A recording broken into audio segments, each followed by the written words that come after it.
kama Ambani. Lakini zaidi ya yote nitamwita jina ambayo ameamua kujiita.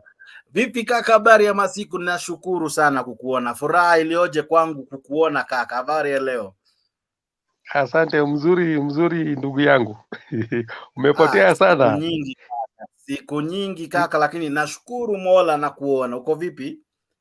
Niko salama. Aha, za uliko kukoaje? Busia tuko tunaendelea mzuri. Busia Yesu ni Bwana, tunang'ang'ana na hali ya maisha, lakini tunamshukuru Mungu. Tunamshukuru Mungu kwa sababu ni kama Mungu alitupa hii kikombe hii. Unajua Mungu anaweza kupatia kiongozi yule anaweza kuwa anaweza kupunish. So hii ni punishment. Hii ni punishment. Mungu anaweza kutupa hii. Nataka turudie kwa Mungu, tumuombe Mungu atuondolee hii kikombe. Unajua kuondoa hii kikombe hii. Lakini bro, tulikosea wapi? Ni wapi tulikosea? Because as much as tunakuwa punished, my friend, tulikosea wapi? Where did we get it wrong? Sasa unajua mtu akiwa katika kiongozi, Uhuru Kenyatta alikuwa kiongozi. Na akatuambia kwamba huyu bwana mnamchagua. Lakini mtakuja kujionea. Na sasa tunajionea, kumbe asiyesikia la mkuu huvunjika guu. Sasa tumevunjika guu. Hapa mkuu kulingana na wewe alikuwa nani? Na miguu najua ni ya Wakenya. Mkuu alikuwa nani hapa? Mkuu ni Uhuru Kenyatta. Mkuu asiyesikia la mkuu ni Uhuru Kenyatta. Huvunjika guu. Sasa sisi tulikataa kusikia ya mkuu, tumevunjika mguu. Sasa tunayaona haya. Lakini sasa kuna ile ingine pia inasema ukistaajabu ya Musa. Sasa sijui tumestaajabu ya Musa tunangoja Firaoni ama tuko kwa season ya Firaoni. Wewe unaona tunastaajabikia wapi sasa? Tuko which level ya Sasa saa hii unaona saa hii usipostaajabu ya Musa utaona ya Firaoni. Sasa tuko kwa ya Firaoni ama tunastaajabu bado ya Musa? Bado hatujafika kwa Firaoni. Hii ya Firaoni mwaka mmoja bado. Unaona mwaka mmoja, miaka 5 bado.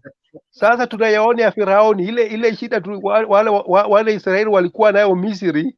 Na ndio tunaomba Mungu atuondolee hii shida. Tuende katika nchi ya ahadi. Tunaona ya Firaoni. Hii ya Firaoni ni ngumu sana. Hii ya Firaoni ni ngumu. Sasa kaka, kulingana na Raila Odinga anasema history ya government to government deal ilikuwa ni scam. Right? Anadai kwamba whatever happened, the deals were not done properly. Right? I don't know if kama kulikuwa tena kitu inaitwa public participation. Actually, the constitution calls it as a right. We need to participate in some of these dealings before they come into be. Wewe kulingana na wewe kama Ambani, kule Busia, hii story ya government to government, Ruto says it's the best thing that happened to our country. Wewe unaona kama ni sawa? In fact, uko kwa border. Sijui Uganda wanadai vipi? Uganda hata sisi tunatamani kukua Waganda. Lakini kwa vile hatuwezi, tunakuwa tu wa Kenya. Umeona? Kwa sababu uchumi ya Uganda iko sawa kuliko hii uchumi ya Kenya. Sijui wasomi walienda wapi. Wasomi wanajipiga kifua ya kwamba wanaweza kutengeneza uchumi. Na uchumi imewashinda. Kwa sababu hela ya Kenya ya Uganda sasa inashinda ya Kenya mara 100. Sasa hata ukienda katika mpaka kununua kitu na pesa ya Kenya, wanakuambia sisi hatutaki hiyo pesa. Lakini zamani pesa ya Kenya ilikuwa kama unaita dola. Muganda alikuwa anaona hiyo pesa, anaidhamani sana hiyo pesa ya Kenya. Lakini saa hii anakuambia bwana, hiyo pesa haenda badilisha, letea sisi yetu. Au wewe kuja nunua vitu na dola. Sasa hii Kenya, pesa ya Kenya imekwisha yani maarufu imekwisha. Na wale wameangusha hii dola ya Kenya ni wasomi. Unaona Moi alikuwa na wasomi wakina Ngamasaharia, walikuwa wasomi wale wanaweza kufanya namna gani kuchunga uchumi. Kuchunga uchumi. Lakini saa hii saa hii wenye tulichagua hawa hakuna, ni kujigamba tu, kujipiga kifua wamesoma. Lakini usomi yao tuoni. Usomi tunaangalia kwa dola, usomi tunaangalia kwa dola. Kama huwezi kutengeneza dola yako ikakuwa mzuri, wewe bado ni mjinga. Hiyo usomi yako ulipeleka tu kwa karatasi. Lakini kwa akili ya kutengeneza dola hakuna. Sasa unaona ndugu yangu, hii Kenya hii. Hii Kenya ni mtu kuiba tu, yani mtu muisi ajui kutengeneza. Ndugu yangu, mtu muisi, mtu mfisadi ajui kutengeneza uchumi. Okay. Uchumi itamshinda kwa sababu kazi yake ni kupora, hajui kutengeneza.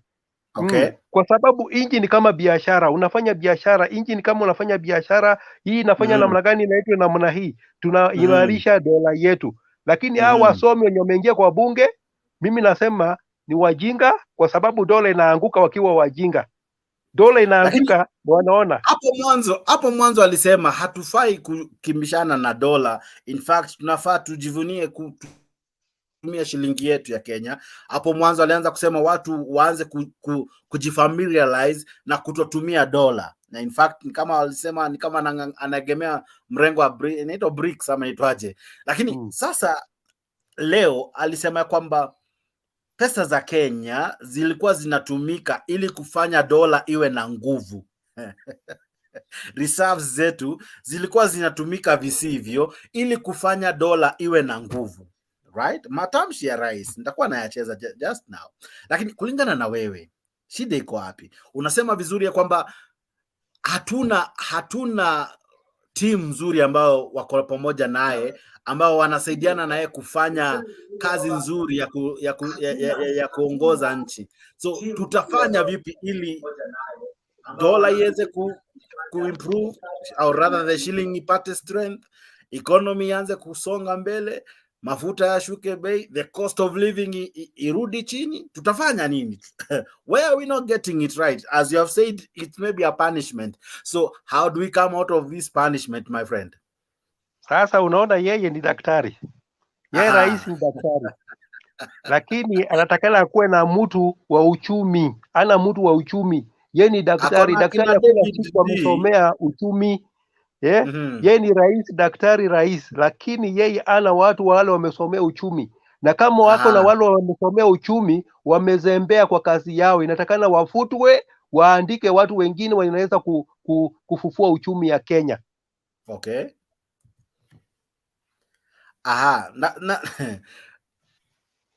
Kuwafuta ni triki kwa sababu juzi tuliona badala ya kuwafuta aliwabadilisha vyeo. Mjamaa anatolewa kutoka sekta moja anapelekwa nyingine. Unaona kama hiyo itasaidia? Probably maybe aliyekuwa amepewa ministry ya tourism kwa sababu ya kubadilishwa labda ataperform sasa juu ya kupelekwa in a different ministry. Unaona kama hiyo itasaidia? Because as you're saying he lacks a proper team. Nani ndugu yangu, hiyo itasaidia kwa sababu hawa ni marafiki wake.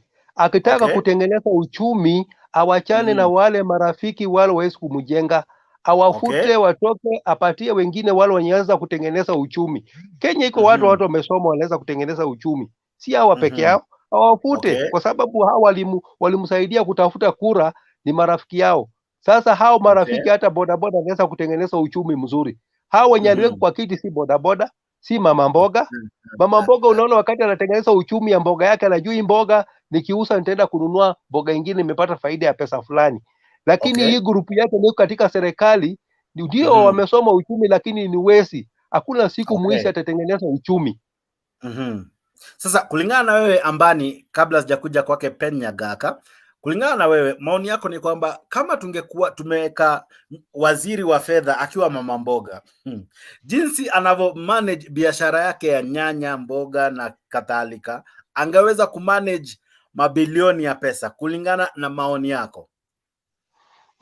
Angeweza kumanage kwa sababu tukiangalia ile serikali ya mzee Kenyatta hakuwa na wasomi lakini waliperform. Pesa ya Kenya ilikuwa sawa. Moi hakuwa na wasomi lakini aliweka wale watu wana perform. Sasa yeye hata kichukua huyo mama mboga mwenye alikuwa anasema boda boda na mama mboga aweke kwa hii serikali. Hii serikali yake atatengeneza dola ya Kenya, pesa ya Kenya itakuwa na maarufu. Lakini akiweka hao wakora tupu, hakuna siku hiyo Kenya pesa ya Kenya itapata maarufu. Hiyo sisi tumekwisha. Ambani, shikilia tu hapo, naja kwako tu saa hizi. Asante. Shikilia tu hapo. Nina maswali kibao. Lakini nina jamaa hapa, jamaa mzalendo, kaka mkongwe, kaka Nyagaka, Nyagaka, vipi? Nyagaka, umeniweka kwa screen ndio, lakini sijui kama uko hapo ama kwanza umetafuta kombe la maji. Pen Nyagaka. Okay. Kabla Pen Nyagaka hajarejea, acha nirudi kwako Ambani. Ambani, swali ni je, ya kwamba hii deal ambayo government iliingililia, is it worth it ama ni hasara tu? Because Uganda wanatishia kutoroka na it is the leading country ambao watu na exportia. Wakitoroka, what happens? What do you think? Unaona ndugu yangu, unaona ndugu yangu, huwezi kufanya na watu wakora biashara. Huwezi kufanya na watu wezi biashara. Biashara huwezi kufanya na watu wakora.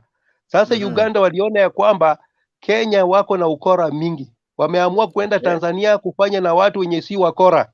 Kwa sababu kama hii tenda ya mafuta wangeweka hadharani, kila kampuni ya apply alafu wachague. Lakini mbona serikali kaamua serikali kwa serikali? Na hii serikali ndio imejaa watu wakora kabisa. Waweke katika tenda, watu waingie katika tenda, wachaguane. Lakini hii katika serikali kwa serikali ni wakora tupu. That's why biashara huwezi kufanya na mtu mkora. Ndugu yangu, ukifanya na mtu mkora biashara atakupora. Atakupora hata ile uliweka katika biashara itaenda. Maoni kali ya Ambani. Wacha nisikize Nyagaka, naona amerejea, amejaja. Siku nyingi kaka, brother, sija kuona. Natumai mzima, ubuheri wa afya. Mola anasaidia. Uko vipi kakangu?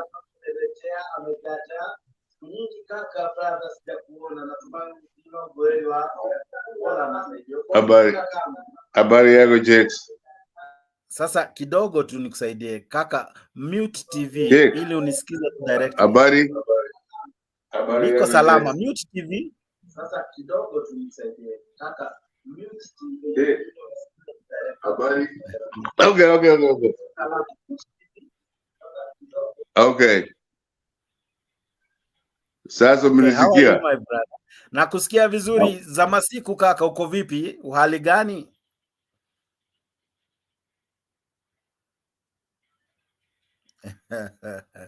Nyagaka, hii ndio mahali tunakuja tunashare kila mtu, lakini kuna ingine lakini inataka tu watu ya Azimio na sisi sio watu ya Azimio. Wacha niambie huyu ndugu yangu Ambani kwamba hii ndio serikali wengi wetu tulichagua na inafanya vile inatakikana. Ukiona huyu Tuge amesomea shule mzuri sana, huyu ndio profesa, wamesoma sana. They have only 1 year wamejaribu kutengeneza hii economy for 1 year.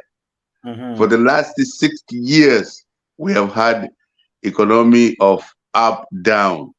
Yani unapatia matajiri pesa alafu wanapatia wale ambao hawana pesa. Sasa hii serikali vile President Ruto amesema ni kupatia watu ya chini pesa iende juu. It has only been tried for 1 year.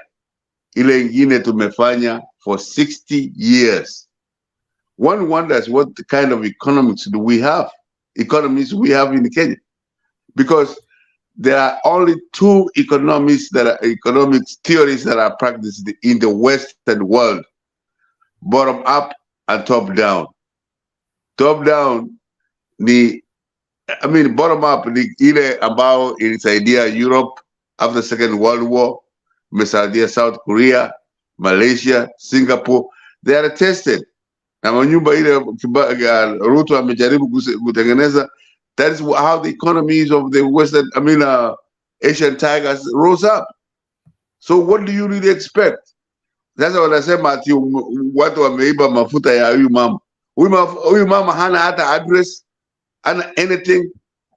And Raila gives theories ya kwamba wametanganywa, wameibiwa, serikali imefanya hivi na vile. No.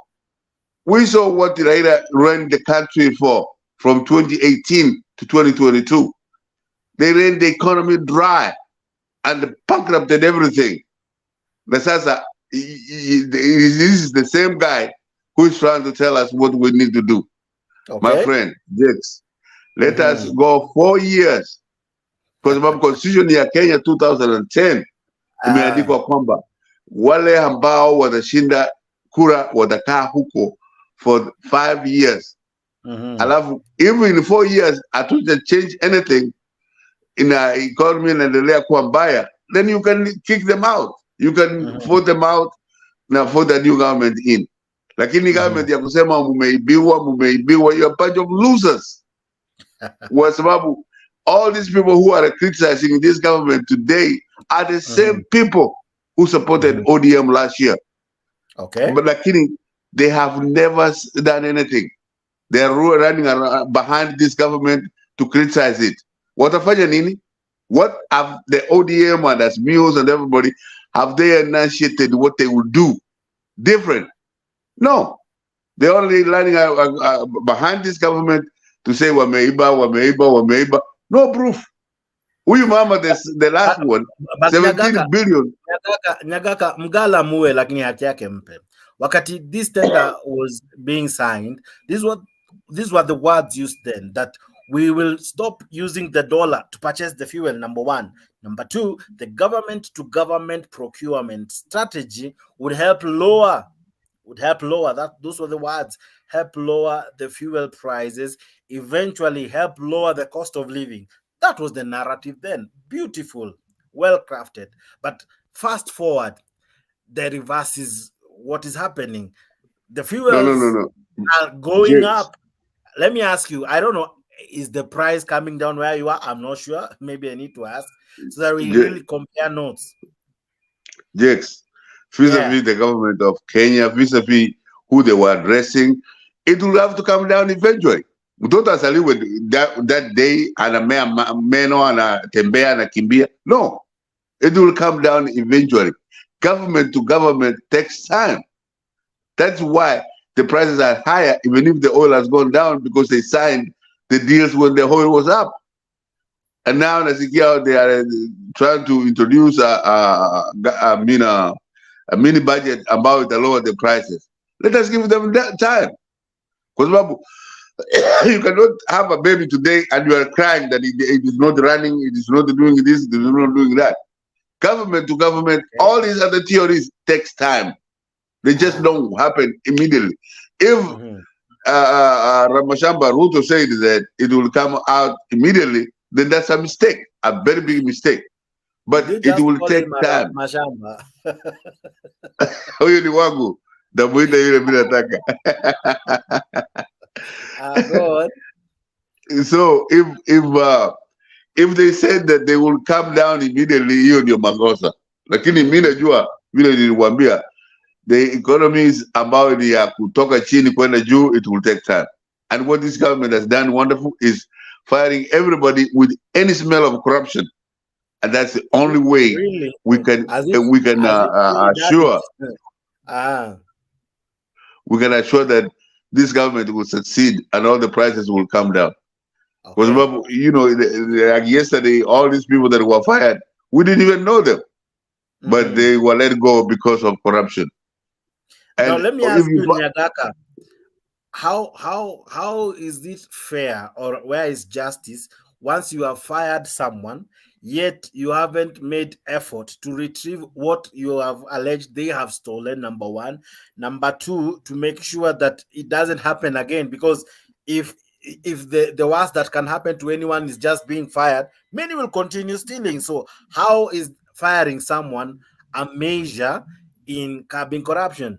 Just firing, nothing else. We don't see the DCI being involved. We're not seeing them being prosecuted. They're not being taken to court. How is it that just firing them, according to you, is a step in the right direction in the war against corruption? Number one, it really sends a very bad smell. Kwa sababu ukiiba utakuwa fired. Lakini let us assume, others sijaona hiyo, but let us assume that they go through the court process. About its idea, if there is any compensation, if there is any serving of time, that will go through. But firing for firing sake, it doesn't add up anything. Hapo ninakubali na wewe. Lakini if they go through any court process, because that's what they have to go through. Because you cannot say that I stole and you fire me and you cannot prove anything. That's wrong in and of itself too. So let us assume that they will have to go through the court process, which has been established very well. And that will show who took what and what kind of compensation that we need from them. Fair enough, Nyagaka, but think about it. We live in a country where this president will fire them, but the next president will employ them. So how is it still justice by the end of the day? How is it even fair?